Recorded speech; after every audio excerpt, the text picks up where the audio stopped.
Carlos, obviously this has been percolating for a little bit, but why was today the day that you guys decided to make the move with Baty? Yeah, where we were obviously on the schedule, playing doubleheader the other day, and then us facing four lefties in the next 6 games. There wasn't going to be much of a playing time for Brett.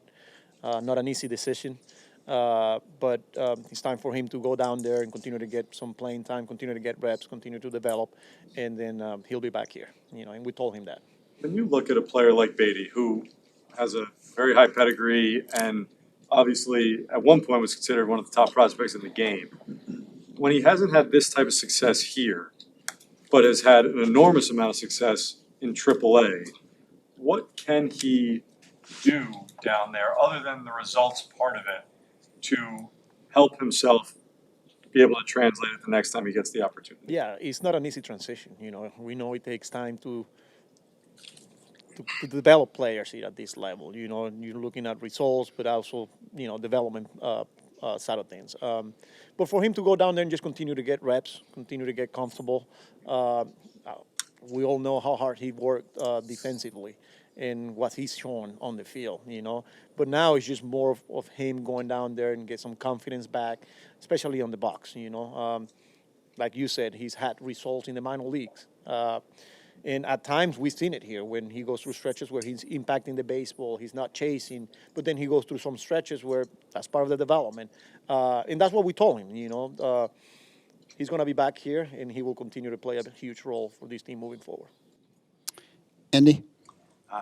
Understanding you make roster moves because of upcoming games and matchups and things like that, do you see any value to, at a time when the team's not playing particularly well overall, being aggressive with roster moves? Does that send any kind of message about urgency? I mean, like, you didn't have to make a move at catcher right now, for example. Yeah, it definitely is something that there's always competition, And look, we thought that there was an opportunity here to get a player on Louis Torrens that was going to make our roster a little bit better or better.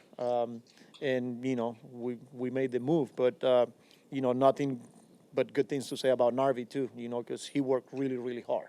And he was a big part of this team. And, now we're giving another opportunity to another guy here. And, like I said, competition is always healthy, is always important. And here we are. So, Mike? What was your message to Christian Scott before he departed? He's a big league pitcher, the way he's handled himself here, the performance and things like that. This is just nothing more there where we are on the schedule. Off days coming up here. Don't need a six-man rotation. We needed a bullpen arm. He'll be back up here, and he understood that. As far as the third base decision, how loudly does it speak about the comfort level with Vientos playing the position that you're willing to, basically give it to him here? Yeah, we're comfortable with him playing third base. Iglesias will get some opportunity there too. So yeah, he's one of those. Like I said, Vientos will get his chances here, but Brett will be back here as well. So for the time being, he'll play. We're pretty comfortable with him playing third base, and like where he's at offensively, defensively, and credit to him, and he will continue to work here. Tony? Once you get beyond those 3 off days that surround the London series, how long do you envision going with a 5-man rotation after that? So we'll still got some off days even after we get back from London. Right. So, we'll see where we at bullpen-wise. If we need to give a guy an extra day or two, we're still, few days, weeks away from that. But as we speak, we felt like going back to the 5-man rotation was the best for the team. Carlos, when you consider that most players who were first-round draft picks of a given team tend to get as much consideration as possible once they reach the big leagues, in Baty's case, did you sense at all that because there's a new administration here between the manager and the president of baseball operations who did not draft him and who might not be as attached in some ways as the prior administration would have been, that he put any extra pressure on himself because he felt that not only did he have to prove himself as a major leaguer, but he had to sell himself to a new administration? No, I wouldn't think so. I think it's just part of the development, that he's trying to perform here at the biggest stage, at the highest level. But I don't think there's extra pressure. I mean, there's always pressure by playing a big league game, especially when you try to show people that you belong here. But as far as the new GM or new manager, not really. Again, I think this is something that, look, he's done a lot of good things for us, especially from the defensive side, and we saw some stretches where he was really good, Now he's just going to go down there and get some reps, and then, like I said, he'll be back here. Gary? Do you have any concerns with these moves today that it makes your bench predominantly right-handed? No, not really. Still got Stewart there. So not really. And with us facing a lot of lefties here coming up, I like where we are roster-wise. Steve?